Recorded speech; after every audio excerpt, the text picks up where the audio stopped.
बहू, तुमने सब्जी में अजवाइन क्यों डाल दिया? तुम जानती हो ना, मुझे इससे एलर्जी होती है। माफ कर दीजिए मम्मी जी, मुझे तो पता ही नहीं था। निधि, जल्दी से जाकर मम्मी के लिए पानी लेकर आओ। अरे नहीं नहीं जीजू, आंटी जी की एलर्जी पानी से नहीं बल्कि शहद से दूर हो जाएगी। 1 मिनट रुकिए। अंजलि दौड़ कर जाती है और शहद लेकर आती है। लेकिन तुम्हें इसके बारे में कैसे पता? बस ऐसे ही। आंटी जी ये लीजिए, जल्दी से 1 चम्मच शहद खा लीजिए। अब देखिए थोड़ी देर में आप ठीक हो जाएंगी। तुमने तो एक बार फिर से मम्मी जी की जान बचा ली अंजलि, वरना मैंने तो आज बहुत बड़ी गलती कर दी थी। थैंक यू अंजलि बेटा, तुम तो वाकई में बहुत अच्छी लड़की हो। सबकी मदद भी करती हो और तुम्हें तो कितनी अच्छी नॉलेज है कि एलर्जी होने पर क्या खाना चाहिए।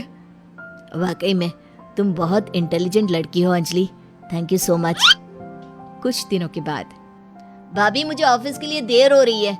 मेरी एक फाइल है, जरा आप उठाकर रख देना। मैं शाम को आकर आपसे वापस मांग लूंगा। और जरा ध्यान से रखना, बहुत इंपॉर्टेंट फाइल है। ठीक है अमित, मैं आपकी फाइल अच्छे से संभाल कर रखूंगी। अमित के जाने के बाद, देखो अंजलि, ये अमित के ऑफिस की एक बहुत इंपॉर्टेंट फाइल है। मैं जानबूझकर इसे कहीं पर छिपा दूंगी और तुम्हें बता दूंगी कि ये फाइल कहाँ रखी है। बस जैसे ही वो मुझसे फाइल ढूंढने के लिए कहेगा, तुम फाइल झटपट ढूंढ कर ले आना और उसे दे देना। वाह दीदी, मुझे इस घर की बहू बनाने के लिए आप कितनी मेहनत कर रही हैं। शाम के वक्त, भाभी मैंने आपको एक फाइल संभाल कर रखने को दी थी, प्लीज जरा वापस दे दीजिए ना। मुझे एक प्रेजेंटेशन बनाना है। निधि उस फाइल को ढूंढने का नाटक करती है। क्या करूं देवर जी, आपकी फाइल मिल नहीं रही मुझे। अरे भाभी ये आप क्या कह रही हैं? अगर वो फाइल नहीं मिली तो मेरा प्रमोशन नहीं होगा। बहुत इंपॉर्टेंट फाइल है। अमित, ये रही तुम्हारी फाइल।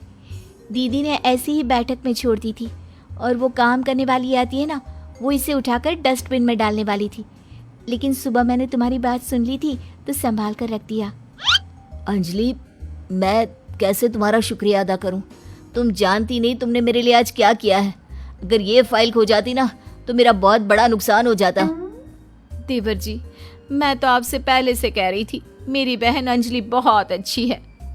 वाकई में बहुत समझदार और इंटेलिजेंट लड़की हो तुम। हमारे फैमिली के लिए कितना कुछ कर रही हो। पहले मम्मी को बचा लिया और आज मेरी फाइल। अगले दिन, मुझे लगता है कि अमित भी अंजलि को धीरे धीरे पसंद करने लगा है। तुमने फिर से वही कहानी कहना शुरू कर दिया। मैंने कहा ना, अंजलि की शादी अमित से हम नहीं करवाना चाहते।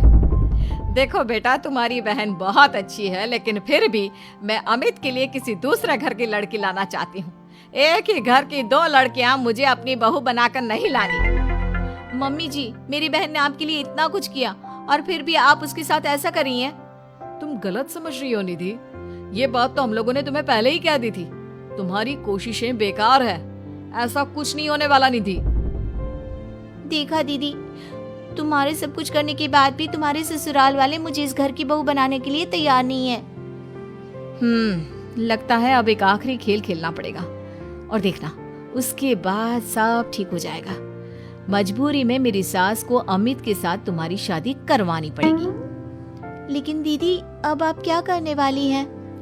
कल रात को जब अमित ऑफिस से देर से लौटेगा तो उसके खाने में बेहोशी की दवा डाल दूंगी।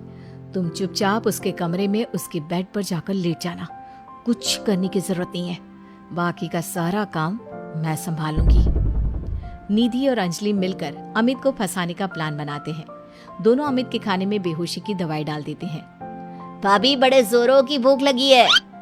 दीदी तो सो गई है, आपके लिए खाना मैं लगा देती हूँ। हाँ हाँ बिल्कुल। वैसे रात काफी हो गई है, तुम सोई क्यों नहीं? मैं तुम्हारा इंतजार कर रही थी। सोचा तुम ऑफिस से लौट कर आओगी, खाना कौन देगा, बस इसीलिए। तुम कितनी अच्छी हो अंजलि, सबका कितना ख्याल रखती हो। थोड़ी देर के बाद खाना खाकर अमित गहरी नींद में सो जाता है और अपने प्लान के हिसाब से अंजलि उसके पास जाकर लेट जाती है। अगली सुबह, मम्मी जी ये देखिए, अमित मेरी बहन अंजलि से कितना प्यार करता है और कल रात को तो उन दोनों के बीच